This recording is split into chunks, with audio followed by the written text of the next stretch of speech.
পরশুদিন গোলমাল করিয়ে বিনীত গোয়েলকে পাঠিয়ে সব এভিডেন্স নষ্ট করেছেন। বিনীত গোয়েলকে কাস্টডিতে নেন। ডাক্তার বন্টির গাড়িটা কোথায় গেল? অল্টো গাড়িটা কেন খুঁজে পাওয়া যাচ্ছে না? বিনীত গোয়েল 1:30টায় ঢুকেছিল, 4:30টায় বেরিয়েছে। এতক্ষণ ওখানে কি করছিল? তার গতিবিধি না হোক। আমি পিটিশনার, আমার লয়ার সকালবেলায় ফোন পেয়েছেন, তারা আমার লয়ার হাইকোর্টে উপস্থিত থাকে, আমার লয়ার উপস্থিত ছিল।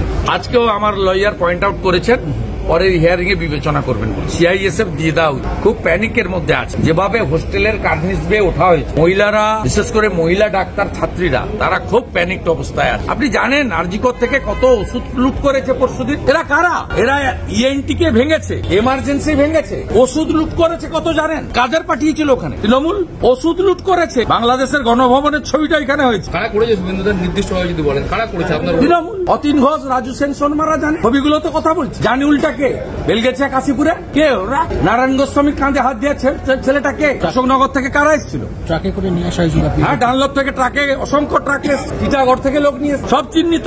আমি আপনাকে 100টা নাম, ছবি, ঠিকানা 75 বার কোর্টে গেছি।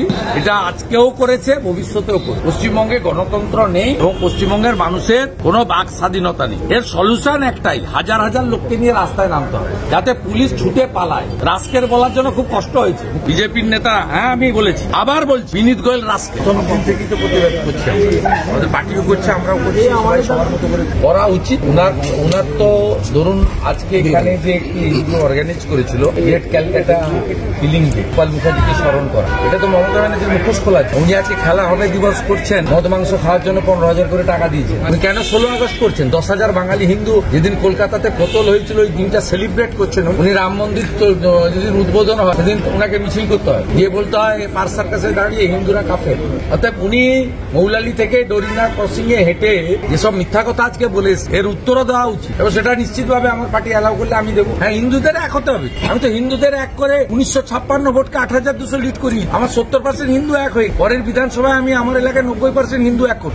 এটা অন্য কোনো ধর্মকে, সম্প্রদায়কে অন্য কোনো মানতে পারেন? আমরা তো বিবেকানন্দের শিষ্য, সব ধর্মের প্রতি শ্রদ্ধা আছে। কিন্তু মুসলিমদের করা 95% বেশি তারা ভোট বিজেপিকে দেবে। আমি আমার উপলব্ধি থেকে ব্যক্তিগতভাবে বলছি। অতএব আমি বারবার তাকে আবেদন করছি, তাকে রাষ্ট্রবাদী বলছি, যে পরিষেবা পাচ্ছে, সবই হচ্ছে, তারপরেও তো সে ভোট দেবেন আমি জেনে গেছি। আমার সময়, শ্রম, আমার আবেদনের মূল্য আছে। যেখানে আবেদন করলে আমি নির্বাচন রাজনীতিতে জিততে পারবো, আমার এজেন্ডা ইস্তাহারকে কার্যকর করতে পারবো, সেই ভোটারদেরকে আমি ঐক্যবদ্ধ হওয়ার কথা বলেছি।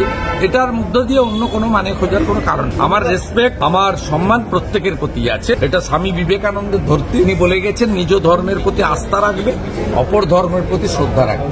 এর সঙ্গে ব্যক্তিগত জীবন, ব্যবহারিক জীবনের কোনো কারণ নেই। আমি মনে করেছি যে আমার যে সনাতনী ভোটার, ভোট ব্যাংক, তাদেরকে যদি সংঘবদ্ধ করতে পারি তাহলে পশ্চিমবাংলায় একটা সরকার তৈরি হবে, যে সরকার মানব ধর্ম পালন করবে। সেই সরকারের দুটো চোখ খোলা থাকবে, একটা চোখ বন্ধ থাকবে।